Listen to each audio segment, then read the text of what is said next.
world do you have a conversation with a program officer? That question comes up in almost every single workshop I teach, whether it is a grant-related workshop or a donor relations workshop or a how to grow your organization's donor-based workshop. It really doesn't matter. If it has anything to do with nonprofits, I get asked that question all the time. And what I typically tell people is there is some information, there is some research that you're going to need to do before you pick up the phone and call a program officer. Now, should you call program officers? Yes. Are program officers around to help you? Yes.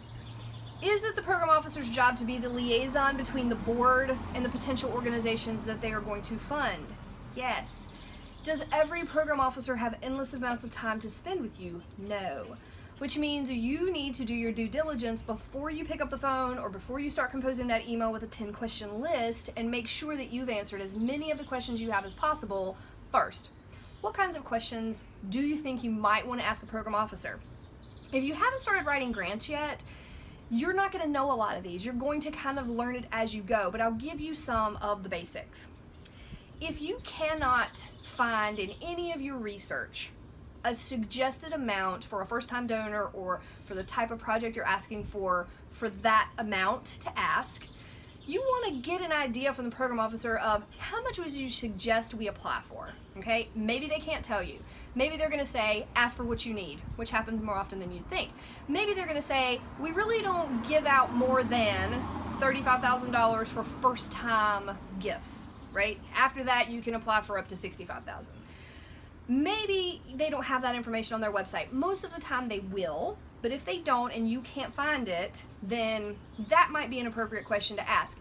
Now, another thing you can do before you ask that question is go online, look at the 990s for the foundation, and find out what's an average amount they've been giving. You can find out how much they've been giving and to whom at the end of most 990s. And if you don't know how to figure that out, check out the video we recently recorded on how to use 990s for grant research. We also have a blog on our website for that.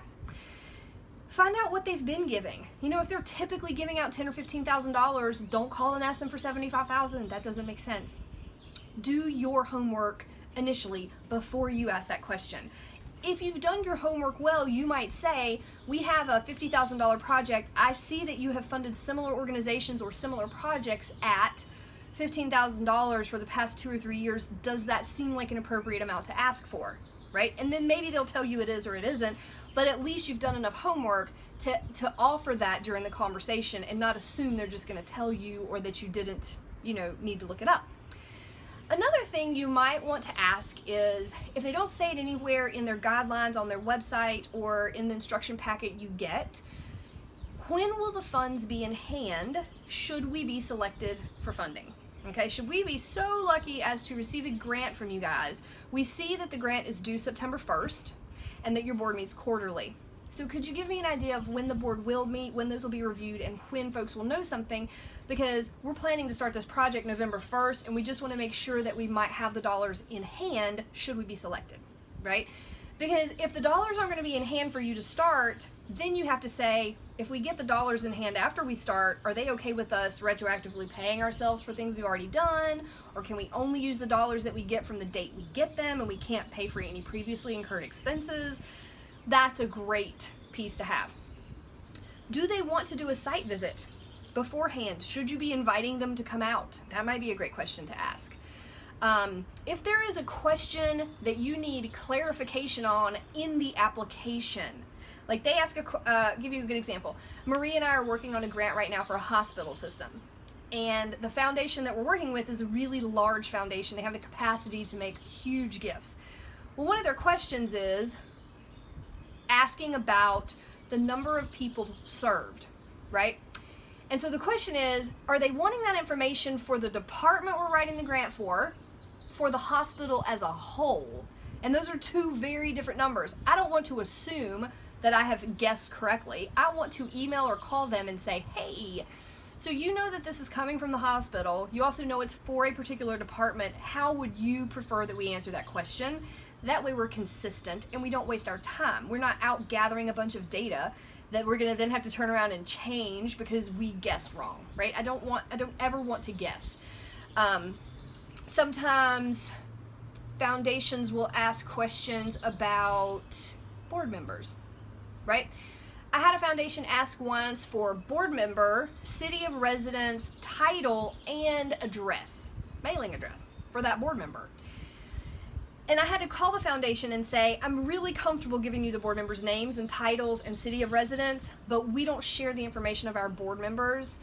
If you'd like to send any correspondence to board members, we can give you the office address and we're happy to deliver that. But for the privacy of our board members, we don't give that information out. Is there anything else that I could do in exchange for that, or are you okay with me giving you our mailing address? So sometimes there's things like that that you'll need to clarify. Dally. We have a puppy with us today. You want to say hey? You want to come here and say hey? Come here, say hey. You're already here. Come on. You want to say hey? Hey. See, this is Dally. She's like, I've been sitting here right on the floor. I just wanted to say hey. And Leo's right behind her. I know it. Okay, let Mama finish recording. Okay, thanks. So make sure that you've thought through, you've read the entire grant guidelines, you've thought through the questions. If you've had an opportunity to look at the actual application, whether it's online or hard copy or an email, make sure you've read everything, that you've looked through every piece of information they've given you, and that if you have questions, whether they are for clarification or because you didn't see the information or you're just thinking ahead, make sure that you make a list and ask as many of those as you can the first time that you email or call, because what you don't want to do is be that person that calls 10 times in the first week and bugs the heck out of them, right? Be prepared, be respectful of their time. Many foundations only have one program officer or staff to answer all the calls from the people who are applying. Another potential thing you might do before you decide to work on an application is ask the program officer, how many grants do you typically receive for this cycle? Because some foundations have multiple cycles a year. And then how many do you typically award, right? So they may say, we usually receive around 100 applications per cycle, and we typically award 20%, right? So then you have an idea of what your chances are before you decide to take the step and put the application together, which can be a lot of work. So just a couple of thoughts as you move forward with having a conversation with program officers. I just encourage you to remember they're people, they're just like you and me, they're not scary most of the time. Most of the time they're happy to talk to you and answer your questions if you are well prepared. So don't be scared to call them, don't be scared to email them, they're just people like you and me. All right, best of luck as you build relationships with program officers, and best of luck in your grant writing.